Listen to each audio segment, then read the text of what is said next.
जय हिंद, जय भारत। आप देख रहे हैं देश सार्थक न्यूज। संपूर्ण खबर, तीखी नजर। प्राकृतिक संस्थानों का प्रदूषण आज दुनिया के लिए सबसे बड़ी चुनौती बन चुका है। हवा, पानी और भूमि तीनों ही हमारे जीवन के लिए अत्यधिक महत्वपूर्ण है, लेकिन इसका अत्यधिक प्रदूषण हमारे पर्यावरण और स्वास्थ्य के लिए गंभीर संकट का कारण बन रहा है।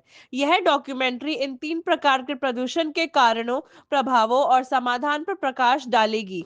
वायु प्रदूषण मुख्य रूप से वाहनों, कारखानों, खेती में इस्तेमाल होने वाले रासायनिक पदार्थों और जंगलों की अंधाधुंध कटाई के कारण बढ़ रहा है। प्रदूषित हवा में मौजूद हानिकारक गैसों जैसे कि कार्बन डाइऑक्साइड, सल्फर डाइऑक्साइड और नाइट्रोजन ऑक्साइड श्वास तंत्र से जुड़ी बीमारियों का कारण बनती है, जैसे अस्थमा, श्वास कष्ट और फेफड़ों का कैंसर। इसके अलावा वायु प्रदूषण जलवायु परिवर्तन का मुख्य कारण भी है, जिससे बर्फ की चादरें पिघल रही है और मौसम की असमानताएं बढ़ रही हैं।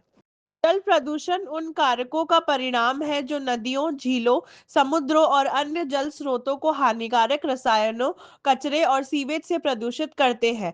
औद्योगिक अपशिष्टि, कृषि से निकलने वाले रासायनिक पदार्थ और प्लास्टिक कचरा जल स्रोतों को गंदा कर देते हैं। ये न केवल जल जीवन को खतरे में डालते हैं, बल्कि हमारे पीने के पानी को भी दूषित करता है, जिससे विभिन्न जल जनित बीमारियां फैलती हैं, जैसे कि हैजा और डायरिया। भूमि प्रदूषण मुख्य रूप से कचरे, प्लास्टिक, रासायनिक पदार्थों और खनिज निकर्षण के कारण हो रहा है।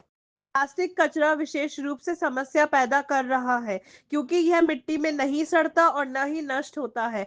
भूमि प्रदूषण से न केवल वन्य जीवन पर प्रतिकूल प्रभाव पड़ता है, बल्कि कृषि भूमि भी प्रभावित होती है, जिससे कृषि उत्पादन में कमी आती है। मिट्टी की उर्वरता में गिरावट, पानी की अवशोषण क्षमता में कमी और परिस्थिति तंत्र का नुकसान होता है। इन समस्याओं का समाधान केवल जागरूकता और जिम्मेदारी से ही संभव है।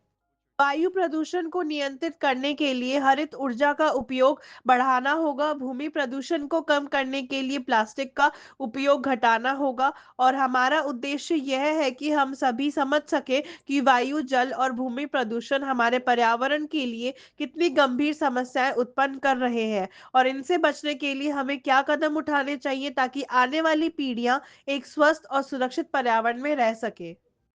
ऐसी ही महत्वपूर्ण खबरों के लिए देखते रहिए देश सार्थक न्यूज। चैनल को लाइक, शेयर और सब्सक्राइब करना ना भूलें।